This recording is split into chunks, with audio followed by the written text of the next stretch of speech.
Hi எல்லாருக்கும் வணக்கம். உங்கள் எல்லாரையும் இன்றைக்கி இங்கே சந்திக்கிறதுல ரொம்ப சந்தோஷமாக இருக்குது. அண்ட் ரொம்ப ரொம்ப நன்றி. எங்கள் படம் தருணத்துக்கோட ப்ரெஸ் ரிலீஸ்க்கு வந்து நீங்கள் எல்லாம் சப்போர்ட் பண்ணுறது எங்களுக்கு ரொம்ப சந்தோஷம். நன்றி. ஃபர்ஸ்ட் ஆஃப் ஆல் ஒரு சின்ன சாரி சொல்லிக்க விரும்புகிறேன். ஆக்சுவலி எனக்கு கொஞ்சம் ஹெல்த் இஷ்யூஸ் இருந்தனால என்னால் முன்னாடி வர முடியல. ஸோ அது எல்லாத்தையும் கவர் பண்ணுற மாதிரி இன்றைக்கி நான் வந்திருக்கேன்.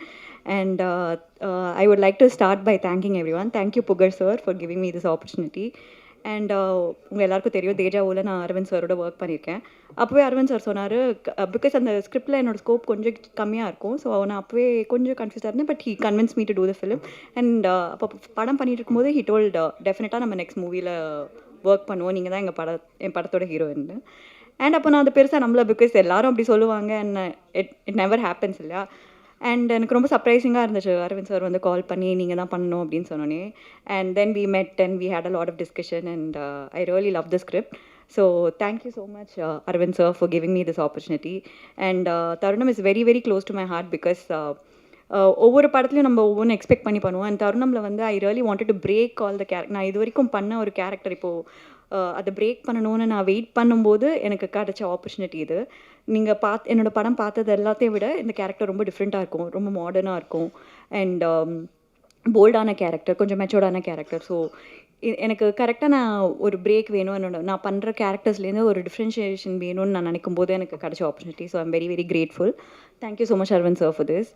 And Raja sir, cinematographer Raja sir, and my entire team, editor sir, music director sir, and எல்லாருக்கும் ரொம்ப ரொம்ப நன்றி. எங்களோட ஃபுல் 100% எஃபோர்ட் போட்டிருக்கோம். And I think it's come out very well. நீங்கள் எல்லாம் டெஃபினட்டாக சப்போர்ட் பண்ணணும். And I would also love to thank all my cast and group cast. Thank you Kishan, Raj, Vimal, everyone. Geetha ma'am, I'm a very big fan of your work and I'm very happy உங்களோட work பண்ணது. And thank you Dhananjayan sir for coming here today. So எல்லாருக்கும் ரொம்ப நன்றி. கண்டிப்பாக எங்கள் படத்தை வந்து ஜனவரி 14 தியேட்டரில் பார்த்துட்டு எங்களை சப்போர்ட் பண்ணுங்கள். ரொம்ப நன்றி. நண்பர்கள் அனைவருக்கும் அடுத்து வரப்போகிற பொங்கலுக்கும் உங்களுக்கு சிறப்பாக இருக்கணும். இந்த மிக சிறப்பாக தமிழ் சினிமாவுக்கும் அமையணும், உங்களுக்கும் அமையணும்னு இந்த நேரத்தில் கடவுளை வேண்டிக்கிறேன். முதல்ல தருணம் படத்தினுடைய தயாரிப்பாளர் புகழ் அண்ட் ஈடனுக்கு வாழ்த்துக்கள். முதல் படம் நம்முடைய ஆக்டிவ் ப்ரொடியூசர் அசோசியேஷனில் மெம்பராக இருக்காங்க. அவங்க ஆரம்பிக்கத்துலேருந்து நான் பார்த்துட்ருக்கேன். அவங்களுடைய அந்த ப்ராசஸ் நான் பார்த்து ஆச்சரியப்பட்டது என்னென்னா, ஒரு கார்ப்பரேட் ஸ்டைலில் ஒரு படத்தை எடுக்கணும்னு சொல்லிட்டு புகழ் அவர்கள் வந்து ரொம்ப டெடிக்கேட்டடாக இந்த படத்தில் ஃபுல்லி இன்வால்வ். நிறைய பேர் சொல்லுவாங்க ப்ரொடியூசர்ஸ் வந்து படங்களை இன்வால்வ் பண்ணுறது இல்லை, அவங்களுடைய இன்வால்மெண்ட் வந்து ரொம்ப கம்மியாக இருக்கும் அப்படின்னு. நான் பார்த்த இந்த படத்தில் அவருடைய இன்வால்மெண்ட் லாஸ்ட் 1 இயராக நான் பார்த்துட்ருக்கேன். ஒவ்வொரு விஷயத்துலையுமே புகழ் அவர்களும் ஈடன் அவர்களும் வந்து அவ்வளோ அருமையாக மேக்கிங்லேருந்து ப்ரொமோஷன்லேருந்து அதனுடைய போஸ்ட் ப்ரொடக்ஷனில் எல்லா விஷயத்துலையும் டு த எக்ஸ்டென்ட் வந்து அரவிந்த் என்கிட்ட கம்ப்ளைண்ட் பண்ணுவார், என்ன சார் ப்ரொடியூசர் ரொம்ப இன்வால்வ் பண்ணி இன்டர்ஃபியர் பண்ணுறாங்க அப்படின்வார். நான் வந்து அரவிந்த் கிட்ட என்ன சொன்னேன், அரவிந்த் நீங்கள் ஏற்கனவே எக்ஸ்பீரியன்ஸ்டு தேஜாவு அப்படின்னு ஒரு நல்ல படம் கொடுத்துருக்கீங்க, அவங்க முதல் முறையாக ஒரு படம் எடுக்கிறாங்க, அவங்களுக்கு ஒரு பேஷனோட இந்த படத்தில் எல்லா விஷயத்திலும் இன்வால்வ் ஆகணும்னு நினைக்கிறாங்க, தப்பு இல்லைம்மா அப்படின்னு சொல்லிட்டு இருப்பேன். ஏன்னா Aravind is my good friend. அதனால் நான் சொன்ன உடனே சரி சார் பரவாயில்ல சார், அவர் வந்து இன்வால்மெண்ட் இருக்கட்டும், ரொம்ப டிசிஷனில் வரவானா, நான் வந்து நல்ல படமாக கொடுக்குறேன் அப்படின்னு சொன்னார். ஆனால் அவங்க ஒரு ஸ்டேஜில் நல்ல அண்டர்ஸ்டாண்டிங்கோட நல்ல ஃப்ரெண்ட்ஷிப்போட அருமையாக ஒரு தயாரிப்பாளர் இயக்குனர் காம்பினேஷனில் ஒரு குவாலிட்டியான படத்தை கொடுத்துருக்காங்க. ஏன் வந்து சும்மா பேச்சு சம்பிரதாயத்துக்காக நான் சொல்லலை, நான் படம் பார்த்துட்டேன். படம் வந்து ஒரு பிஸ்னஸ் அப்ரோச்சுக்காக நான் கேட்கும்போது நான் படம் பார்க்கணும் அப்படின்னு சொன்ன உடனே புகழ் அவர்கள் நீங்கள் பாருங்கள் சார்னு ஒரு ப்ரிவியூ தியேட்டரில் போட்டார். உண்மையிலே நான் அது பிறகு கிஷன்தாஸினுடைய ஃபேன் ஆகிட்டேன். கிஷன்தாஸ் சின்ன வயசில் அவ்வளோ குவாலிட்டியான ஒரு பெர்ஃபார்மன்ஸ் இந்த படத்தில் கொடுத்துருக்காரு. நான் சொன்னேன், அது பிறகு கிஷன்தாஸ்க்கு நான் வந்து ஒரு மெசேஜ் எல்லாம் போட்டேன், கிஷன் நீங்கள் வந்து கண்டிப்பாக ஒரு நல்ல ஹீரோ வருவீங்க, அவ்வளோ திறமையாக இந்த படத்தில் பெர்ஃபார்ம் பண்ணியிருக்கீங்கன்னு சொல்லிட்டு வாழ்த்து சொன்னேன். அந்த மாதிரி ஒரு படமாக கண்டிப்பாக உங்களுக்கெல்லாம் வந்து மீடியா நண்பர்கள் எல்லோருக்கும் இந்த படம் அவ்வளோ குவாலிட்டியான ஒரு எஃபர்ட் அரவிந்த், புகழ், கிஷன்தாஸ் எல்லாருமே கொடுத்துருக்காங்க. ஸ்மிருதி அவர்களுடைய படங்கள் நிறைய எனக்கு பார்த்துட்டே இருப்பேன் ப்ரிவியூவில் எனக்கு போடும்போது. ஸ்மிருதி உங்களுக்கு வந்து அடிக்கடி ஒரு நல்ல நல்ல படம் வந்துடுது. 7Gயில் கூட நான் பார்த்தேன், உங்களுக்கு ரொம்ப அருமையாக பெர்ஃபார்ம் பண்ணியிருந்தீங்க. அதுக்கு முன்னாடி படமும் சரி அருமையான படங்கள் உங்களுக்கு வந்துட்டுருக்கு. உங்கள் 2 பேர் காம்பினேஷன் ரொம்ப பியூட்டிஃபுல்லாக இருந்தது. 2 பேருக்கும் இருக்கிற ரொமான்ஸும் சரி, கான்ஃப்ளிக்ட்டும் சரி, அது பிறகு நீங்கள் ராஜ் ஐயப்ப கூட சேர்ந்து பண்ணுற துணிவும் சரி, எல்லாமே நல்லா இருந்தது. எனக்கு இந்த படத்தில் க்யூட்டாக ஒரு ரோல் வந்து கீதா மேடம் பண்ணியிருந்தாங்க. கீதா மேம் உங்களை ரொம்ப பிடிக்கும். I am great fan of you. என்ன லப்பர் பந்துறது எல்லாம் நிறைய படங்கள் உங்களை பார்த்து நாங்கள் கொண்டாடிட்டு இருக்கோம். இந்த படத்தில் ஒரு க்யூரியஸ் மாமியா ரொம்ப கலாட்டா பண்ணுறீங்க படத்தில். கியூரியாசிட்டி நிறைய இருக்கிற ஒரு மாமி. ரொம்ப நல்லா இருந்தது உங்களுடைய கேரக்டர். ராஜையப்பா ஒரு பிஆர்ஓ அசிஸ்டன்ட் மட்டும் இல்லை, இப்போ நீங்கள் நல்ல ஒரு ஆக்டராக இருக்கீங்க. நல்ல ஒரு கேரக்டர் இந்த படத்தில், ரொம்ப ஸ்ட்ராங்கான கேரக்டர். அண்ட் உங்கள் 3 பேருக்கு மத்தியில் இருக்கிற அந்த கான்ஃப்ளிக்ட்டு, அந்த போராட்டம், அது பிறகு ஒரு நல்ல ஒரு தீர்வு, ரொம்ப பியூட்டிஃபுல்லாக இந்த படத்தை வந்து பேக்கேஜ் பண்ணி நம்மளுக்கு குவாலிட்டியான ஒரு படமாக இந்த டீம் கொடுத்துருக்காங்க. எனக்கு நம்பிக்கை இருக்குது இந்த படம் வந்து கண்டிப்பாக பல ஆடியன்ஸ்க்கும், அதாவது எல்லா தரப்பு ஆடியன்ஸ்க்கும் பிடிக்கிற மாதிரி ஒரு குவாலிட்டியான படத்தை இந்த டீம் கொடுத்துருக்காங்க. இப்போது இந்த பொங்கலுக்கு 7 படம் வருது. இந்த 7 படத்தையும் பார்த்தீங்கன்னா 10 நாட்கள் நம்மளுக்கு வந்து லீவ் இருக்கிறதுட்டு கண்டிப்பாக நான் வந்து புகழ்கிட்ட சொன்னேன், நல்ல படமாக இருக்கும்போது ஃபெஸ்டிவல் டேயில் வந்ததுன்னா மக்கள் வந்து நல்லா இருக்கா படம் அப்படின்னு கண்டிப்பாக தியேட்டரில் வந்து பார்த்துருவாங்க. அப்படிப்பட்ட ஒரு நல்ல ஒரு பிரேக்கு நீங்கள் கண்டிப்பாக வந்துருங்க அப்படின்னு நான் சொல்லிட்டு இருந்தேன். அவர் அப்புறம் கால் பண்ணி சொன்னார், சார் நீங்கள் சொன்ன மாதிரி நாங்கள் பிளான் பண்ணிட்டோம் பொங்கலுக்கு அப்படின்னாரு. ஐ எம் ஸோ எக்ஸைட்டட் புகழ் சார், உங்களுடைய இந்த கான்ஃபிடென்ட்டான ஒரு முயற்சி. அதாவது நான் பொங்கலுக்கு கொண்டு வந்துடுவேன், பெரிய பெரிய படங்கள்லாம் வருது, ஆனாலும் நான் வந்து என் படத்து மேலே இருக்கிற நம்பிக்கையில் இந்த படத்தை கொண்டு வந்துடுறேன். நீங்கள் பொங்கலுக்கு வந்திருக்கீங்க. முதல்ல 10 படம் வரும்னாங்க, இப்போ 7 படம் தான் வருது. ஊடக நண்பர்களுக்கு சொல்கிறேன், அந்த 7 படத்தில் 7 படமும் வெற்றி அடையணும். அதில் ஒரு படம் டப்பிங் படம் தான், ஆனால் அதுவும் ஒரு பெரிய படம், நம்முடைய பெரிய இயக்குனருடைய படம். மீதி 6மே நேரடி தமிழ் படங்கள். இந்த 7 திரைப்படங்களும் மிகப்பெரிய லெவலில் 10 நாள் லீவில் பெரிய கலெக்ஷனை கொண்டு வரணும். அதுக்கு எல்லா ஊடக நண்பர்களும் இந்த படங்களை பார்த்து சப்போர்ட் பண்ணணும்னு கேட்டுக்கிறேன். ஏன்னா எல்லாருமே ரொம்ப என்ன சொல்கிறது, ஒரு ஃபெஸ்டிவல் ஹாலிடேயில் ரொம்ப சேலஞ்சான ஒரு பீரியட். மக்கள் வந்து திரையரங்குக்கு வர்றது ரொம்ப குறைச்சலாக போயிட்டுருக்கு. செலக்டிவான படங்களுக்கு மட்டும்தான் திரையரங்கு வந்து மக்கள் பார்க்குற ஒரு காலகட்டத்தில் ஊடக நண்பர்கள் இன்றைக்கி தமிழ் சினிமாவை அடுத்த கட்டம் கொஞ்சம் தூக்கி நிறுத்தணும். நீங்கள் சப்போர்ட் பண்ணி மக்களை வந்து திரையரங்கு வந்து பார்க்குற வைக்கிற மாதிரி நீங்கள் வந்து உங்களுடைய ஆதரவு இருந்ததுன்னா கண்டிப்பாக திரைப்படங்களுக்கு பெரிய வரவேற்பு இருக்கும். மீண்டும் ஒரு முறை எல்லோருமே திரையரங்களை வந்து பார்க்க வைக்கணும். அது வந்து கொஞ்சம் செலக்டிவாக பார்க்குற இந்த மனநிலை மக்கள் மத்தியிலேருந்து மாறி எல்லோருமே நல்ல படம், டீசெண்டான படம் போய் பார்க்கலாம் திரையரங்கு அப்படின்னாலே அந்த படத்தை பார்க்க வைக்கணும். அது ஊடக நண்பர்களால் தான் முடியும். நீங்கள் எல்லாரும் இந்த மாதிரி குவாலிட்டியான படங்களுக்கு சப்போர்ட் பண்ணிங்கன்னு நம்பிக்கையோடு இருக்கேன். புகழவர்களுக்கு ஒரே ரிக்வெஸ்ட்னா சீக்கிரமாக படத்தை போட்டுருங்க. 14ஆம் தேதி வெயிட் பண்ணாதீங்க, ஒரு 10ஆம் தேதி 11ஆம் தேதி போட்டுருங்க. அவங்க பார்த்துட்டாங்கன்னா கண்டிப்பாக இந்த குவாலிட்டி எஃபர்ட் அவங்களுக்கு பிடிக்கும். அண்ட் இந்த படத்தை வந்து அவங்க அப்ரிஷியேட் பண்ணி உங்களுக்கு என்ன வெற்றி வரணுமோ அதை கொண்டு வரத்தில் ஊடக நண்பர்கள் மிகப்பெரிய துணையாக இருப்பாங்கன்னு எனக்கு தெரியும். அதை கண்டிப்பாக அவங்க பண்ணி தருவாங்க. அந்த நம்பிக்கையோடு தான் நான் இந்த நேரத்தில் உங்களுக்கு முன்னாடியே இந்த படத்தை போடுங்கன்னு சொல்கிறேன். இந்த படம் வந்த பிறகு கண்டிப்பாக கிஷன் தாஸ்க்கு ஒரு நல்ல பிரேக் கிடைக்கும். கிஷன், வாழ்த்துக்கள். உங்களுக்கு இந்த படம் ஒரு பெரிய லெவலில் ஜெயிச்சு நீங்கள் வந்து ஒரு பேங்கபிள் ஹீரோவாக தமிழ் சினிமாவில் வேணும். அதுக்கான எல்லா பர்சனாலிட்டி எல்லாமே இருக்குது. அண்ட் உங்களோட உழைப்பும் இருக்குது. பர்சனாலிட்டி மட்டும் இல்லை, உழைப்பு, டேலண்ட் எல்லாமே இருக்குது. அந்த டேலண்ட்டுக்கு நீங்கள் கண்டிப்பாக ஜெயிப்பீங்க இந்த படத்தில் நம்பிக்கையோடு நான் காத்திருக்கிறேன். ஆடியன்ஸ் எப்படி ரெஸ்பாண்ட் பண்ண போகிறாங்க, ஊடக நண்பர்கள் எப்படி இந்த படத்துக்கு அப்ரிஷியேட் பண்ண போகிறாங்கன்னு வெயிட் பண்ணி காத்திருக்கேன். அரவிந்த் என்னுடைய நண்பர் அண்ட் தேஜாவிலேருந்து ரொம்ப பழக்கம். அரவிந்துக்கு ஒரு பெரிய வெற்றி இந்த படம் மூலமாக கிடைக்கும்னு நான் எதிர்பார்த்துட்ருக்கேன். அரவிந்த், வாழ்த்துக்கள். சக்ஸஸ்ஃபுல்லாக உங்கள் படம் வரணும். அண்ட் மிகப்பெரிய வெற்றியை உங்கள் படம் கிடச்சி அடுத்தடுத்து அவர் தெலுங்குலையும் பண்ணணும்னு பிளான் பண்ணிகிட்ருக்காரு, தமிழ்லையும் சரி பெரிய ஹீரோ ஒன்று பேசிகிட்டு இருக்காரு. அவருடைய எல்லா முயற்சிகளும் வெற்றி அடையணும். புகழிடன் அவர்கள் அடுத்த 2வது படத்தை எடுத்துட்டாங்கன்னு நினைக்கிறேன், முடிச்சிட்டாங்கன்னு நினைக்கிறேன். இந்த பயணம் மிக பெருசாக இருக்கணும் உங்கள் பேனருக்கு. அண்ட் பெரிய வெற்றிகள் வரணும். அடுத்தடுத்து தமிழ் சினிமாவில் ஒரு ஆக்டிவ் ப்ரொடியூசராக பெரிய சக்ஸஸ்களை நீங்கள் கொடுக்கணும்னு உங்களுக்கு வாழ்த்து சொல்லி அனைவருக்கும் நன்றி சொல்லி விடைபெறுகிறேன். ஒன்ஸ் அகெயின் எல்லோருக்கும் இனிய புத்தாண்டு அண்ட் பொங்கல் நல்வாழ்த்துக்கள். Thank you so much. தேங்க்யூ. எல்லாருக்கும் வணக்கம். அந்த ப்ரெஸ் அண்ட் மீடியா எல்லாருக்குமே ரொம்ப நன்றி. எனக்கு தெரியும் இது உங்களுக்கு கொஞ்சம் பீக் பீரியட் அப்படின்னு நிறைய படங்கள் வருது, தனஞ்சய் சார் சொன்ன மாதிரி. ஸோ பொங்கல் பீரியடில் வர 2000 படங்களில் எங்கள் படமும் ஒன்று. ஸோ நீங்கள் பார்த்து வந்து சப்போர்ட் பண்ணுங்கள். ஃபர்ஸ்ட் வந்து அரவிந்த் சார் தான் ரீச் அவுட் பண்ணார், இந்த மாதிரி ஒரு ஸ்கிரிப்ட் இருக்குன்னு. டைரக்டர் ஆஃப் டேஜாவுன்னு சொல்லும்போது எனக்கு ரொம்ப சந்தோஷமாக இருந்தது. பிகாஸ் எங்களை மாதிரி அப் அண்ட் கமிங் ஆக்டர்ஸ்க்கு நிறைய லைக் ஆல்ரெடி ஒரு சக்ஸஸ் கொடுத்த ஒரு டைரக்டர் ரீச் அவுட் பண்ணுறதே ரொம்ப ரேர். ஸோ அந்த ஒரு டெசிஷனுக்கே ரொம்ப ரொம்ப நன்றி சார். அவர் மெசேஜ் பண்ணி இந்த மாதிரி ஒரு கதை இருக்குது பேசலான்னு சொன்னார். கதை நரேட் பண்ணார். நான் கூட டேஜாவை பார்த்து பயங்கர த்ரில்லராக இருக்கும் அப்படின்னு நினச்சிட்டு போனேன். ஃபர்ஸ்ட் ஹாஃப் நரேட் பண்ணேன், என்ன த்ரில்லரே இல்லை, ரொம்ப லவ்வாக இருக்கே அப்படின்னு யோசிச்சுட்டு இருந்தேன். பட் அதுக்கப்புறம் செகண்ட் ஹாஃப் ஆரம்பித்து முடிச்சோடனே தெரிஞ்சிருச்சு, ஓகே இது அரவிந்த் சார் படங்கிற எல்லா எலிமெண்ட்ஸுமே இருந்தது. முடிச்சுட்டு நான் அவர்கிட்ட பதிலுக்கு ஒரே ஒரு கேள்வி தான் கேட்டேன், சார் கதை சூப்பராக இருக்குது, நான் தாங்குவேனா, நிறைய விஷயங்கள் இருக்குது, டான்ஸு, ஃபைட்டு, இந்த கேரக்டரே வந்து நீங்கள் பார்த்தீங்கன்னா ஒரு ஆஃபீஸர், ஒரு யங் ஆஃபீஸரோட கேரக்டர் தான். ஸோ நான் இப்படி இருக்கேன், நான் எப்படி ஆஃபீஸராக எல்லாருமே நம்புவாங்களாங்கிற ஒரு விஷயம் தான் நான் ஃபஸ்ட்டு ஒரு டவுட்டாக வச்சேன். பட் எனக்கு வந்து கிடைச்ச ஃபர்ஸ்ட் அஷூரன்ஸ் அரவிந்த் சார் கிட்ட இருந்தான். அவர் வந்து ரொம்ப நம்பிக்கை வச்சு நிறைய ரெஃபரன்சஸ் காமிச்சாங்க. நிறைய இப்போ ஹோம்ஒர்க் மாதிரி இது பண்ணுங்க, பாடி இப்படி வச்சுக்கோங்க, கொஞ்சம் ஷோல்டர்ஸ் பில்ட் பண்ணுங்க, எல்லாமே அவர் தான் வந்து ஒரு இன்புட்டாக கொடுத்தாரு.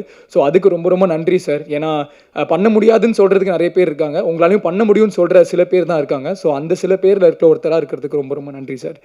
அண்ட் புகழ் சார் அண்ட் ஈடன் அவங்களுமே வந்து ஃபஸ்ட் டைம் ஒரு படம் பண்ணுறாங்க. அண்ட் இப்போது நமக்கு தெரியும் சினிமா இருக்கிற ஒரு சுச்சுவேஷனில் ஒரு ஃபஸ்ட் டைம் ப்ரொடியூசர் உள்ளே வந்துட்டு எங்களை மாதிரி ஒரு காஸ்ட்டோட ஒரு படம் மவுண்ட் பண்ணுறதுங்கிறது ரொம்ப ரொம்ப கஷ்டம்.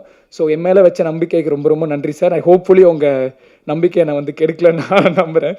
அண்ட் கண்டிப்பாக அந்த படம் உங்களுக்கு நல்லா இருக்கும் சார். ஐ ஹோப் எங்கள் எல்லாரையும் விட உங்களுக்கு தான் இந்த சக்ஸஸ் வந்து ரொம்ப ரொம்ப ஸ்பெஷலாக இருக்கும். So I really hope it's successful for you sir. And இந்த படத்தில் என் கூட நடித்த எல்லாருமே ஸ்மிருதியும் நானும் ஃபஸ்ட் டே பூஜையில் தான் ஆக்சுவலாக செகண்ட் டைம் நம்ம மீட் பண்ணோம். அதுக்கு முன்னாடி 2-3 ரீடிங் செஷன் தான் எங்களுக்கு இருந்தது. பட் அப்போலேருந்து இன்னை வரைக்கும் நிறைய தருணங்களை வந்து நாங்கள் வந்து ஃபேஸ் பண்ணியிருக்கோம் இந்த படத்தில். சேலஞ்சிங்காக இருந்தாலும் சரி இல்லைனாலும் சரி, லைக் ஒவ்வொருத்தங்களுக்கும் அந்த கான்ஃபிடன்ஸ் கொடுத்துட்டே இருந்தோம். So thank you so much for that Smriti. And என்னுடைய பாய்ஸ் அதிகமாக கேரவேனில் இங்கே 3 பேர் விட்டால் புலம்ப தான் செய்யும். இது வரலையடா, இது பண்ணலையடா, என்ன பண்ணுறது, எந்த ஆப்பர்ச்சுனிட்டியும் வரலன்னு சொல்லி நிறைய புலம்பணும். பட் ஷூட்டிங் முடிச்சு கிட்டத்தட்ட ஒரு 1 இயர் ஆச்சு. பட் இந்த 1 இயரில் ராஜ் வந்து உப்பு புளி காரம்னு ஒரு ஷோவில் வந்து எல்லாரையும் ஃபுல்லாக கலக்கி எல்லார் மனசையும் ஜெயிச்சிட்டாரு. அண்ட் விமலுமே இப்போ ஒரு ஷோ ஒன்று ஆரம்பிச்சிருக்காரு. அதை பற்றின அப்டேட்ஸ் வந்து எல்லாருக்குமே வரும். So I am so happy that ஒரு வருஷத்துக்கு முன்னாடி நாங்கள் இருந்த சுச்சுவேஷனுக்கும் இப்போ இந்த சுச்சுவேஷன் பார்க்கும்போதுமே எங்களுக்கே ஒரு விஷயம் ஒன்று புரிஞ்சுது. ஓகே, கான்ஃபிடென்ட்டாக இருந்தால் அதாவது ஒரு விஷயம் ட்ரை பண்ணிகிட்டே இருந்தால் அந்த முயற்சி இருந்தால் அதாவது ஒரு சக்ஸஸ் வரும்னு. ஸோ ரொம்ப ஹாப்பியாக இருக்குது. அண்ட் கீதா கைலாசம் மேம், நான் எல்லாருமே ஃபேன்னு சொல்லிட்டாங்க. ஸோ நானும் அந்த ஃபேனுங்கிற விஷயத்த சொல்லிடுறேன். எனக்கு வந்து அவங்கள பார்த்தாலே ஒரு அம்மா கிட்ட பேசுகிறதோ அம்மா பார்த்து பேசுகிற ஒரு ஃபீலிங் தான் எனக்கு வரும்.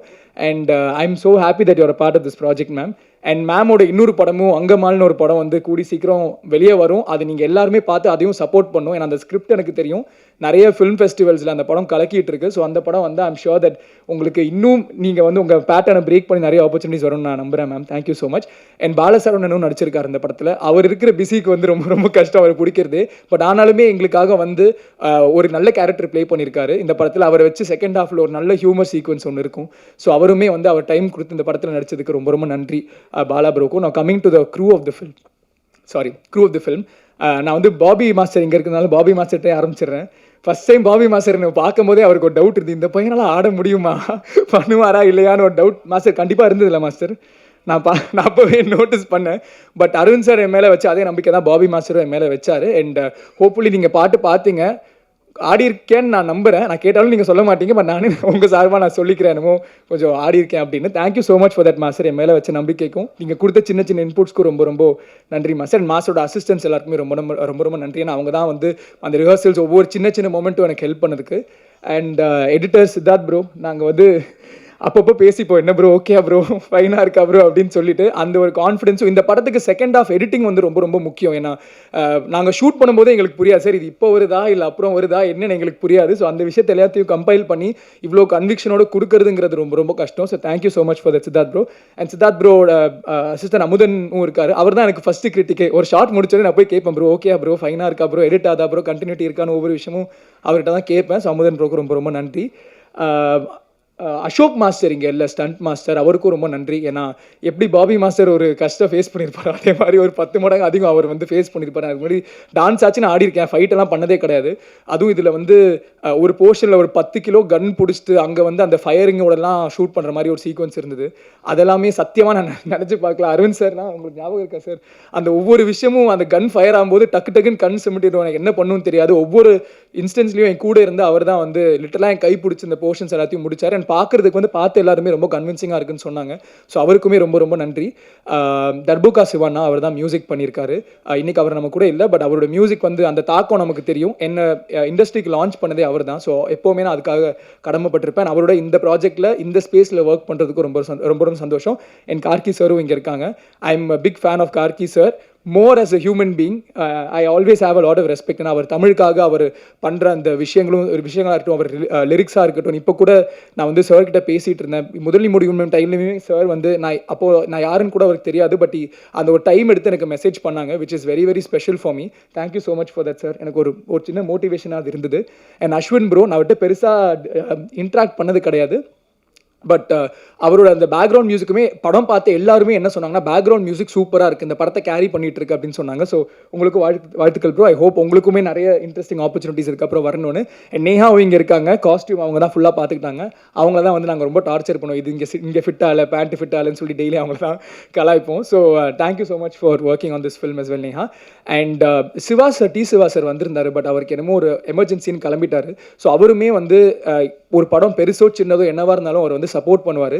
அந்த மாதிரி இண்டஸ்ட்ரியில் பெரிய ஆட்கள் வந்து நம்மளை சப்போர்ட் பண்ணும்போது தான் நம்மளுக்குமே ஒரு சின்ன ஒரு மோட்டிவேஷனாக இருக்கும். So thank you so much for that Siva sir. And Dhananjayan sir, என்னுடைய ஃபர்ஸ்ட் இந்த படத்தை பார்த்து என்கிட்ட ஃபஸ்ட்டு பேசின, இந்த படத்தில் ஒர்க் பண்ணாத ஒரு பர்சன் தனஞ்சயன் சார் தான். அண்ட் அவர் வந்து ஒரு 11 o'clock இருக்கும்னு நினைக்கிறேன் சார் நீங்கள் கூப்பிடும்போது. அந்த ஃபோன் கால் நான் மறக்கவே மாட்டேன். பிகாஸ் இந்த படம் பண்ணி முடிச்சிட்டேன், அதுக்கப்புறம் போஸ்ட் ப்ரொடக்ஷன்லாம் கொஞ்சம் டைம் ஆச்சு. அந்த டைமில் வந்து இந்த படம் எப்படி இருக்குது, நாங்கள் சரியாக பண்ணியிருக்கோமா இல்லையா, எந்த ஒரு ஐடியாவும் இல்லாத ஒரு டைமில் அந்த தருணத்தில் தனஞ்சயன் சார் கூப்பிட்டாரு. அண்ட் தனஞ்சயன் சார் பேசின நிறைய விஷயங்கள் வந்து இன்னை வரைக்கும் எனக்கு நிறைய நல்ல ஞாபகம் இருக்குது. அண்ட் அவர் வந்து எத்தனையோ ஜென்ரேஷன் ஆஃப் ஆக்டர்ஸ் பார்த்துருக்காரு. அண்ட் அவர் வந்து இந்த மாதிரி ஒரு படத்தை சப்போர்ட் பண்ணணும்னு அவருக்கு எந்த அவசியமே இல்லை. Because the biggest of the லீக்ஸில் இருக்கிற படங்கள் எல்லாத்துக்கும் அந்த படத்தில் அவருக்கு ஒரு பங்கு இருக்குது. பட் ஆனாலுமே அந்த டைம் எடுத்து இப்போ 7Gன்னு மென்ஷன் பண்ணார், எங்கள் படம் மென்ஷன் பண்ணார். So thank you so much for that sir. உங்களுக்கு அறியாமலே நீங்கள் வந்து எங்களுக்கு ஒரு பெரிய மோட்டிவேஷனாக இருக்கீங்க. அண்ட் ரொம்ப ரொம்ப நன்றி சார். உங்கள் டைமோட வேல்யூ தெரியும், அந்த டைம் எடுத்துட்டு நீங்கள் வந்ததுக்கு ரொம்ப ரொம்ப நன்றி சார். எல்லாரையும் கவர் பண்ணிட்டேன்னா ஓகே, டைரக்டர் ஓகே சொல்லிட்டாரு. அண்ட் அரவிந்த் சார் பற்றி உங்கள் எல்லாருக்குமே தெரியும். அவர் ஃபர்ஸ்ட் படம் வந்து நான் எக்ஸ்பெக்ட் பண்ணலாம் அந்த மாதிரி ஒரு ஸ்க்ரீன் பிளே பேட்டர்ன் இருக்குன்னு. ஸோ அவர் டேஜாவோ டைரக்டர்னு சொல்லும் போது நான் ஒரு பெரிய எக்ஸ்பெக்டேஷனோட வந்தேன். அண்ட் நான் அவருக்கு ஒரு ப்ராமிஸ் பண்ணேன், யாருமே இந்த படம் பார்க்கும்போது இந்த பர்ஃபார்மன்ஸ் மட்டும் தனியாக தெரியாமல் இது ஒரு படமாக தான் அவங்க அப்ரிஷியேட் பண்ணுவாங்கன்னு நான் ஒரு ப்ராமிஸ் கொடுத்தேன். அதே மாதிரி அவர் தான் எனக்கு ஒரு ப்ராமிஸ் கொடுத்தாரு, சேயிங் தட் இந்த படத்தில் வந்து எப்படியாச்சும் என் மேலே அவர் வச்ச நம்பிக்கையை வீண் போகாமல் நான் வந்து ஃபுல் பர்ஃபார்மன்ஸ் கொடுக்குற மாதிரி அவர் எக்ஸ்ட்ராக்ட் பண்ணுற மாதிரி பண்ணுவார்னு. சார் நான் என் ப்ராமிஸை ஹோப்ஃபுல்லாக நான் நிறைவேற்றிட்டேன் நினைக்கிறேன். சாருமே அவர் வச்ச நம்பிக்கை வந்து I don't think anybody else will keep on me. So like I set, இன்னொரு விஷயம் முக்கியமாக சொல்லிடுறேன். ப்ரெஸ் உங்கள் எல்லாருக்குமே ஒரு பெரிய தேங்க்யூ சொல்லணும். நான் முதல் நீ முடிவு நீ பண்ணும்போது படம் ஓடிடியில் தான் ஸ்ட்ரெயிட்டாக வந்தது. ஸோ ஆடியன்ஸ் என்ன நினச்சாங்க, அவங்க என்ன ஃபீல் பண்ணாங்கன்னு தெரியறதுக்கு எனக்கு எந்த வாய்ப்புமே இல்லை. பட் இங்கே ஒரு ப்ரெஸ் ஷோ ஒன்று நடந்தது. நாங்கள் எல்லாருமே ஒரு 13 பேர் நடிச்சிருந்தோம் அந்த படத்தில். 13 பேருமே வெளில வெயிட் பண்ணிகிட்டு இருந்தோம். எங்களுக்கு கிடைச்ச ஃபஸ்ட்டு ரிவ்யூ வந்து ப்ரெஸ் கிட்ட தான். நீங்கள் வந்து எங்களுக்கு கொடுத்த லவ் தான் அந்த படத்தை போய் நிறைய பேர்கிட்ட போய் சேர்த்துது. இதை நான் சும்மா மேடையில் வந்து உங்களுக்கு ஒரு பூஸ்ட் கொடுக்கணுங்கிறதுக்காக நான் சொல்ல, நான் மனமார்ந்து சொல்கிறேன். தேங்க்யூ, ரியலி ரொம்ப ரொம்ப நன்றி. ஒரு படத்தை மேக் பண்ணுறதுக்கும் பிரேக் பண்ணுறதுக்கான பவர் உங்ககிட்ட தான் இருக்குது. உங்களுக்கு இந்த படம் பிடிச்சிருந்ததுன்னா உங்களுக்கு பிடிச்ச விஷயங்கள் எல்லாத்தையுமே ஷேர் பண்ணுங்கள், பிடிக்கலனாலும் ஷேர் பண்ணுங்கள், நோ ப்ராப்ளம். அதை ஏற்றுக்கிற பிளேஸில் தான் நாங்கள் இருக்கோம். அதுக்காக நீங்கள் பாசிட்டிவாக தான் சொல்லணும்னா நாங்கள் சொல்ல மாட்டோம். பட் இங்கே வந்ததுக்கு ரொம்ப நன்றி, உங்கள் டைம் கொடுத்ததுக்கு ரொம்ப நன்றி. ஜனவரி 14 இந்த படம் ரிலீஸ் ஆகுது. வர எல்லா படங்களையும் பாருங்கள், சப்போர்ட் பண்ணுங்கள். தனஞ்சயன் சார் சொன்ன மாதிரி ஒரு இண்டஸ்ட்ரியாகவே இது ஒரு பெரிய ஒரு மொமெண்ட்டாக இருக்கணும். அண்ட் எங்களுக்கு ஒரு வாய்ப்பு கிடைக்குதோ, நெக்ஸ்ட்டு ஏதாவது ஒரு விஷயங்கள் வரலாம். பட் ப்ரொடியூசர்ஸ்க்கு தான் இது ஒரு ரொம்ப பெரிய ஒரு stake. So I hope that அவங்களுக்குமே இது ஒரு பெரிய சக்ஸஸாக இருக்கணும்னு. அண்ட் January 14 பார்த்துட்டு நீங்களே சொல்லுங்கள். Thank you so much sir. நான் மொத்தமாக கட் பண்ண தான் சார் போராடிட்டு இருக்கேன். இல்லை, அது நீங்கள் எது ட்ரெய்லரில் பார்க்குறீங்களோ அது படத்தில் இருக்குன்னு சொல்லிட்டாரு, அவ்வளோதான். அப்புறம் மீனாட்சினா சொல்லுங்கள், அந்த காட்சி இருக்கா இல்லையா? காட்சி இருக்கும்ண்ணா, கிளிம்ஸ்லேயே இருந்துச்சுல்ல, அது படத்துக்கு இருக்கும். சார், நீங்கள் வந்து அரவிந்த் சார் வந்து உங்கள்கிட்ட கதை சொல்லும் போது சொல்லியிருப்பார், ஆக்ஷன் சீன்ஸ்லாம் இருக்கும். நீங்கள் ஸ்டேஜில் சொன்னீங்க, இருந்தாலும் எங்களுக்கு கொஞ்சம் புரிதலுக்காக கேட்குறேன். அவர் எடுத்தவொடனே இந்த கதை சொல்லும் போது நீங்கள் ஸ்டண்ட்டெல்லாம் பண்ணுன்னு சொல்லும் போது நீங்கள் கண்டிப்பாக உங்கள் ஃப்ரெண்ட்ஸ் கிட்டலாம் ஷேர் பண்ணியிருப்பீங்க. இந்த ஆளுநடா நம்மளை வந்து ஸ்டண்ட்லாம் பண்ண சொல்கிறாருன்ட்டு சொல்லியிருக்கீங்களா இல்லையா? இல்லை என்னென்னா அப்போ என்ன நினச்சிங்க, உங்கள் ஃப்ரெண்ட்ஸ் என்ன சொன்னாங்க? நான் ஃப்ரெண்ட்ஸ் கிட்ட அவ்வளோ பேசலண்ணா, ஏன்னா அது சரியா இருக்காதுல்ல. மற்றவங்க கிட்ட கதையை பற்றி சொன்னால் வீட்டில் போய் சொன்னேன், வீட்லேயும் ஒரு மாதிரி பார்த்தாங்க, ஸ்டண்ட்டு நீ பண்ண போகிற அப்படியான்னு கேட்டாங்க. பட் அவர் வச்ச நம்பிக்கை தான் நான் மோஸ்ட்டாக அது வந்து எனக்கு தெரிஞ்ச ஒரு விஷயம். நம்ம ரொம்ப ப்ராக்டிஸ் பண்ணி டெடிக்கேட்டாக இருந்தால் கண்டிப்பாக நல்லா அவுட்புட் வருங்கிற நம்பிக்கை எனக்கு இருந்தது. நல்லா வந்திருக்குன்னு நம்புகிறேன், அவ்வளோதான். ஆனால் கண்டிப்பாக கேட்டாங்கண்ணா, நானே என்கிட்ட கேட்கும்போது மற்றவங்க கேட்க மாட்டாங்களா? ஹீரோயின் மேம், டைரக்டர் அடுத்தடுத்து அவரோட படங்களை அவங்க நடிக்க வைக்கிறாரு, என்ன விஷயம்? அப்படியா? டேரக்டருக்கு ரொம்ப நன்றி, என் மேலே வச்சிருக்கிற நம்பிக்கை தான் நினைக்கிறேன். ஆக்சுவலி அவருக்கு ஜெனுவனாக நான் ரொம்ப கிரேட்ஃபுல்லாக இருக்கேன். பிகாஸ் எனக்கு வந்து இது ஒரு பெரிய ஆப்பர்ச்சுனிட்டி. பிகாஸ் நான் பண்ண கேரக்டர்ஸ்லாம் விட பிரேக் பண்ணுற மாதிரி எனக்கு ஒன்று வேணும். ஏன்னா எப்போவுமே வந்து நீங்கள் பார்த்தீங்கன்னா நல்ல கேரக்டர்ஸ் பட் எல்லாமே மொனாட்டனஸாக இருக்கும், ஒரே இதுவாக இருக்கும். எனக்கு அதை பிரேக் பண்ணணும்னு நான் வெயிட் பண்ணுற சமயத்தில் தான் இந்த கால் வந்துச்சு. அண்ட் நான் ரொம்ப சர்ப்ரைஸாக இருந்தேன். பிகாஸ் எந்த ஒரு எல்லாருமே சொல்லுவாங்கல்ல அடுத்த படத்தில் நீங்கள் தான் பண்ணுறீங்கன்னு, பட் யாருமே அது ஜெனுவனாக பண்ணதில்லை. அண்ட் அரவிந்த் சார் அதை பண்ணும்போது தோ ஒரு செகண்ட் அவர்கிட்டே கொடுத்துட்றேன். நீங்கள் என்ன குரல் கேட்டாலும் அது நடக்காது சரியா. சரி, ரொம்ப சிம்பிள். நிறைய பேர் வந்து இந்த ஸ்க்ரீன் ஸ்பேஸ் ரொம்ப கம்மியாக இருக்கும்போது அது என்னவாக இருந்தாலும் அவங்க நடிக்கிறதுக்கு வந்து ஒரு ஹெசிடேஷன் இருக்கும். பட் ஸ்மிருதி கிட்ட வந்து அது இல்லை. மொரோவர் வந்து அவங்க நல்ல பெர்ஃபார்மரு. இந்த கதைக்கு ஏன் அவளை நான் சூஸ் பண்ணேன்னா, அவங்க இதுக்கு முன்னாடி இந்த ரோல் பண்ணுறதுலேருந்து மட்டும்தான். இந்த கதையை பொறுத்த வரைக்கும் பேக் டு பேக் படம் இல்லை, 2 படம் தான் பண்ணியிருக்கேன். ஓகேங்களா. தேஜாவும் அது வந்து அருள்நிதி நடிச்சிருக்காரு. அருள்நிதி பேர் வேறு. இந்த படத்தில் தான் அவங்க ஹீரோயின். ஸோ இதுதான். அரவிந்த் சார் என்ன சார் மிரட்டுறீங்களா? யாரு மிரட்டலங்க, எக்ஸ்பிளைன் பண்ணுறேன். ஸோ அதுதான். ஸோ அதான் சொன்னேன், அவங்க இது நீங்கள் கண்டிப்பாக பார்த்துட்டு சொல்லுவீங்க. அவங்க டோட்டலாக வந்து ஒரு ரெஃப்ரெஷிங்காக இருக்கும் இந்த படத்தில். சார் ஹீரோயின் உங்களுக்கு அரவிந்த் சார் வந்து 2 இயர்ஸ்க்கு அப்புறம் வந்து கதை சொல்லியிருக்காரு சரிங்களா. அப்போ அவர் சொன்ன உடனே கால் பண்ண உடனே உங்களுக்கு சந்தோஷமாக இருந்திருக்கும். ஆனால் முத்த காட்சின்னு கண்டிப்பாக இன்ஃபார்ம் பண்ணியிருப்பாரு. அது நேரில் வாங்க உங்ககிட்ட ஒரு விஷயம் டிஸ்கஸ் பண்ணணும்னு சொன்னார். ஸோ படத்துலலாம் முடிச்சுட்டு அப்புறம் கடைசியில் இந்த மாதிரி ஒன்று இருக்கணும்னு நான் செம்ம ஷாக்கு. என்னையா கேட்குறீங்க இந்த ஒரு இது. And then actually we had a lot of நான் அரவிந்த் சார் கிட்ட சொன்னேன் கண்டிப்பாக முடியாது. Then he told trust me, எதுவுமே தப்பாக தெரியாது. அந்த சீட் ஷாட் தான் தப்பாக தெரியாது, உங்களுக்கு எங்கேயாச்சும் தப்பாக இருந்துச்சு அந்த மாதிரினா நான் ரெஸ்பான்சிபிலிட்டி எடுத்துக்கிறேன்னு சொன்னார். இப்போ வரைக்கும் எங்கள் வீட்டில் பார்க்கல. ஸோ வீட்டில் பார்த்து தானே சொன்னேன், நான் ஃபஸ்ட்டு கால் அரவிந்த் சாருக்கு தான் பண்ண போகிறேன். அரவிந்த் சார் என் நண்பர் தான், நான் அரவிந்தன் கூப்பிட்றேன். அரவிந்த், நீங்கள் பெரிய ஃபஸ்ட்டு ஒரு படம் விட்டு கொடுத்துட்டீங்க. பெரிய படம் இட்டு கொடுத்தா, நல்ல படம் இட்டு கொடுத்தாவே ஒரு தலகணம் வந்துடும். ஆனால் நீங்கள் வந்து ஒரு படம் இட்டு கொடுத்துட்டு இந்த படமும் நல்லா எடுத்துக்கிருக்கீங்க. இருந்தாலும் ஸ்டேஜுக்கு பின்னாடி அவர் அசிஸ்டன்ட் டேரக்டர் மாதிரி போய் நிற்கிற மாதிரி காரணம் என்ன? இல்லைங்க, இது என்னோடய ப்ரொஃபஷன் மாறி இருக்குது, அவ்வளோதான். ப்ரொஃபஷன் மாறினதுனால நான் மாறணும்னு கண்டிப்பாக அவசியம் கிடையாது. நான் உங்கள் எல்லாரையுமே பார்த்துட்ருக்கேன், இன் பிட்வீன் பேசிகிட்டு இருக்கேன், எல்லாமே பண்ணிகிட்ருக்கேன். ஸோ நான் பேசிக்காக அங்கேயும் தாங்க இங்கே வந்திருக்கேன். அது எப்பயுமே அது இருந்துகிட்டு இருக்கும். எதை சொன்னேன், எத்தனை பொங்கலுக்கு வந்து நான் வந்து ஒரு ப்ரெஷ் ஷோ பார்த்துருப்பேன். இன்றைக்கி ஏன் ஒரு பொங்கலுக்கு என் படம் வருதுன்றது எனக்கு பெரிய ட்ரீம். ஏன்னா ஒரு ஃபெஸ்டிவல் ரிலீஸ் இந்த ட்ரீமு ப்ரொவைடட் நம்ம எத்தனை படம் இங்கே உட்காந்து பார்த்துருப்போம், கூட பயணிச்சிருப்பேன். அப்படின்னும் போது நமக்கு என்னதாலும் ஒரு பதட்டம் இருக்கும்ல, ஐயோ இது கரெக்டாக நடந்துடணும் அப்படின்னு சொல்லிட்டு. ஸோ அதனால தான். மற்றபடி நான் தான் சொன்னேன், இது இப்படியே தான் இருப்பேன். இன்னும் ஒரு 10 படங்கள் போனாலும் இப்படி தான் இருப்பேன். கீதா மேம், இன்னைக்கு ஒட்டுமொத்த தமிழ் சினிமாவே உங்களை அம்மாவாக குத்தகைக்கு எடுத்திருக்கு. அதை பற்றி சொல்லுங்கள். அதை பற்றியா? சரி, ஏதோ பெர்ஃபார்ம் பண்ண முடியும் அப்படின்ற நம்பிக்கையில் சில எமோஷ்னல் சில விதமான கதாபாத்திரங்கள் என்னை தேடி வருது. ஸோ மகிழ்ச்சியாக இருக்குது. அதையும் தாண்டி நிறையா கேரக்டர் ரோல்ஸும் பண்ணிக்கிட்டு இருக்கேன். அங்கேயும் சிலதை நோட்டீஸ் பண்ணி கூப்பிட்றாங்க. ஸோ அதனால் கொஞ்சம் அந்த அம்மா அப்படிங்கிறதுலேருந்து ட்ராவல் பண்ணி ஐ திங்க் கேரக்டர் ரோல்ஸாகவும் நிற்பேன்னு நினைக்கிறேன் போக போக. ஸோ இதுலேயும் ஒரு அம்மா தான் பண்ணியிருக்கேன், ஆனால் கொஞ்சம் வித்தியாசமான அம்மா. ஹீரோக்கு ஒரு கேள்வி. கிருஷ்ணதாஸ், உங்கள் தாத்தா வந்து ஒரு டிஜிபியாக இருந்தவர். அவர் ஆசைப்பட்டதே வந்து அவரோட மகள்ங்க வந்து யாருன்னா ஒருத்தர் போலீஸ் டிபார்ட்மெண்ட்டில் இருக்கணும்னு ஆசைப்பட்டார். பட் உங்கள் மதர் வந்து நடிக்க போயிட்டாங்க. அதுக்கப்புறம் நீங்களும் நடிக்க வந்துட்டீங்க. உங்களுக்கு என்னைக்காவது இந்த போலீஸ் ஆகணும் அப்படின்னு ஒரு ஆசை இருந்திருக்கா? படிப்பு ஏறல சார் பெருசாக. நான் நினச்சாலுமே அதுவும் ஒத்துழைக்கணும்ல சார். பட் நான் கண்டிப்பாக நினச்சிருக்கேன் சார் ஆகணும்னு. அட்லீஸ்ட் ஆமாம், இந்த படத்தில் வந்து கிட்டத்தட்ட அந்த மாதிரி தான் நடிச்சிருக்கேன். ஸோ கொஞ்சம் பெருமையாக இருந்தது. But at the same time தப்பாக எதுவுமே பண்ணிடக்கூடாதுங்கிற ஒரு பயம் இருந்தது சார். பட் கண்டிப்பாக ஒரு சின்ன ஒரு சந்தோஷம் இருந்தது சார். ஏன்னா அவர் இருந்தது வந்து எம்ஜிஆரோட பீரியடில் ஒரு டிஜிபியாக இருந்து ஹி வாஸ் மோஸ்ட் பவர்ஃபுல்.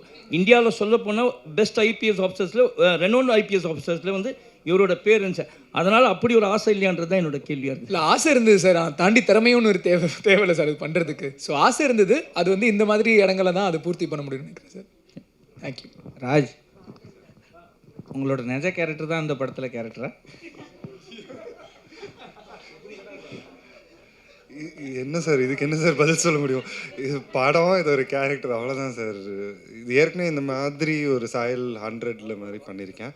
ஆனால் இது இன்னும் கொஞ்சம் டிஃப்ரெண்ட். ஏன்னா இந்த படத்தில் எல்லா கேரக்டரோட பெர்ஸ்பெக்டிவில் வேறு மாதிரி இருக்கும். அண்ட் இதில் நிறைய கிரே ஷேட்ஸ், பாசிட்டிவ்ஸ், நெகட்டிவ்ஸ் இருக்குது. கொஞ்சம் சேலஞ்சிங்காக இருந்தது. இது ஒரு genre shifting film. So romantic த்ரில்லர்னு சொல்லலாம். ஸோ ஆமாம் கண்டிப்பாக நீங்கள் கேட்ட பதிலுக்கு கண்டிப்பாக இல்லை சார், அந்த மாதிரி எதுவும் ராஜ், நீங்கள் தொடர்ந்து இதே மாதிரி ஒரு கேரக்டர் வழியாக பண்ணியிருக்கீங்க. அஜித் சார் கூட அதே மாதிரி தான் தம்பியாக பண்ணியிருக்கீங்க. இப்போ அஜித் சார் படமும் ரிலீஸ் ஆகலை, அதே டைமில் உங்கள் படமும் ரிலீஸ் ஆகுது. ஸோ இது இப்போ எப்படி பார்க்குறீங்க அதை? சார் நான் தொடர்ந்து இந்த மாதிரி பண்ணிகிட்ருக்கேன். ஆனால் ஒரு லாஸ்ட் 1 year 1.5 yearsஆக வேறு டிஃப்ரெண்ட் ஆப்பர்ச்சுனிட்டிஸ் வருது சார். கொஞ்சம் பாசிட்டிவ் கேரக்டர்ஸ் லீட்ஸாக அந்த மாதிரிலாம் பண்ணிகிட்ருக்கேன். இதுக்கு முன்னாடி வந்துட்டு நீங்கள் கேட்ட மாதிரி கொஞ்சம் இன்டென்ஸாக கொஞ்சம் நெகட்டிவ் கிரே ஷேட் அந்த மாதிரி தான் நான் பண்ணிகிட்டு இருந்தேன். இந்த படத்துலையும் அந்த மாதிரி ஒரு கேரக்டர் தான். இது கொஞ்சம் கொஞ்சமாக மாறதுல ஒரு சின்ன சந்தோஷம் இருக்குது. அண்ட் சார் படத்தில் நான் எந்த கேரக்டரும் பண்ணல. சார் 2 படம் முன்னாடி தான் நான் பண்ணியிருந்தேன். ஸோ அதில் எந்த கனெக்ஷனும் இல்லை. கீதா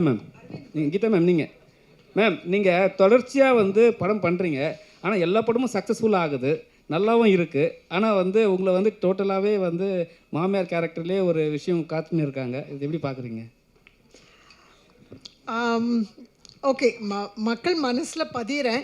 ஸோ அந்த அந்த நிறைய பேர் வந்து அவங்க வீட்டு நடுக்கூடத்தில் என்னை வச்சு பார்க்குறாங்க. இன்ஃபேக்ட் ஒரு ஸ்டார்னு ஒரு படம் வந்த பிறகு ஒரு 10 பேர் எனக்கு ஃபோட்டோஸ் அனுப்பிச்சிருக்காங்க. அவங்க சின்ன வயசில் அவங்களும் அவங்க அம்மாவும் இருந்த மாதிரி அப்படியே இருக்கீங்க. நிச்சயமாக அந்த 10 பேரும் வேறு மாதிரி தான் இருக்காங்க.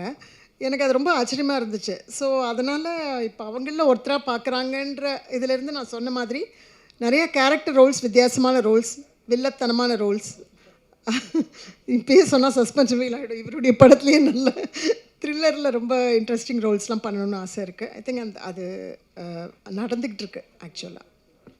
அரவிந்த், தர்புகா சிவா வந்து ஒரு யூனிக்கான ஒரு மியூசிக் டைரக்டரு. ஸோ எந்த ஒரு ப்ரொமோஷனுக்கு அவர் வராதுக்கு காரணம் என்ன? இல்லை, ஆக்சுவலி அவருக்கு வரக்கூடாது, அவாய்ட் பண்ணணுன்ற ஒரு இன்டென்ஷன் இல்லை. அவர் ஆக்சுவலி பயங்கர ப்ரீ ஆக்குப்பைடாக இருக்கார். ஏன்னா ஒரு பக்கம் அவரோட படத்துக்கான ஸ்கிரிப்ட் இது பண்ணிவிட்டு டைரக்ஷனுக்கு வந்து லொக்கேஷன்ஸ் பார்த்துட்ருக்காரு. ஐ திங்க் வந்து என்டையர்லி இது ஓவர்சீஸில் எடுக்கிற படம்னு நினைக்கிறேன் அது. ஸோ அதுக்கான இது பண்ணிகிட்ருக்காரு. பட் அதர்வைஸ் வந்து நம்ம எப்போனா ரீச் பண்ணி அவர்கிட்ட பேசலாம், இது பண்ணலாம்.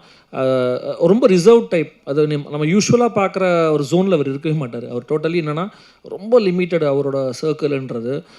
நம்மக்கிட்டே வந்து இப்போது இதுனா அப் டு த பாயிண்ட் என்னவோ அது பேசிவிட்டு தென் அவர் வேலையை பார்க்க போயிடுவார். ஸோ அதர்வைஸ் பர்பஸ்ஃபுல்லாக அதுவும் கிடையாது. சொல்லுங்கள். கிஷன் தாஸ் அதே தான்.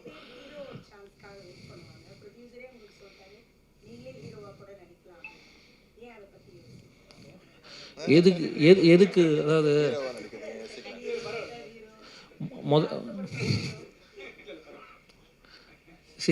அவர் ஜெனரசிட்டி அவர் சொல்லலாம், ஓகேவா? நம்ம யார் நமக்கு தெரியணும். அதுவும் இந்த கேரக்டர் எழுதிட்டு சும்மா அப்படியே வந்து ஓபி அடிக்கிற மாதிரி ஒரு ஹீரோலாம் நம்ம பண்ணிட்டு போகலாம். இது ரொம்ப மெனக்கடணும் பாருங்கள். ஃபைட் பண்ணோம், டான்ஸ் பண்ணோம், ரொமான்ஸ் பண்ணால் வீட்டில் மாட்டிப்போம். இவ்வளோ பிரச்சனை இருக்குது. இதோ இங்கே தான் உட்காந்துருக்காங்க. ஸோ அதனால் வந்து பண்ணலாம். அதுக்கு எதாவது சொன்னேன், இன்னும் டைம் இருக்குது, இன்னும் எங்கே தானே இருக்கேன், பண்ணலாம். ராஜாயப்பா சார், அஜித் சார் கூட நடித்த பிறகு உப்புக்குளிக்காரன் இந்த படங்கள், இந்த படங்களை பற்றி அவர்கிட்ட பேசினீங்களா? அவர் ஏதாவது உங்களுக்கு டிப்ஸ் அட்வைஸ் ஏதாவது பண்ணாரோ, வாழ்த்து சொன்னார்? Definitely sir. நிறைய எப்போவுமே அவரோட பிளெஸிங்ஸ் அண்ட் விஷஸ் எனக்கு இருந்திருக்கு. நான் கடைசியாக பேசினது வந்துட்டு பட்டத்தரசன் ரன் பேபி டைமில் படம் ரீதியாக நான் பேசினேன். இந்த மாதிரி இது பண்ணுறேன் அப்படின்னு அப்போ விஷ் பண்ணார். அதுக்கப்புறம் சில தருணங்களில் நான் அப்பப்போ விஷ் பண்ணியிருக்கேன், சார் விஷ் பண்ணியிருக்காங்க, அந்த மாதிரி இருந்திருக்கு.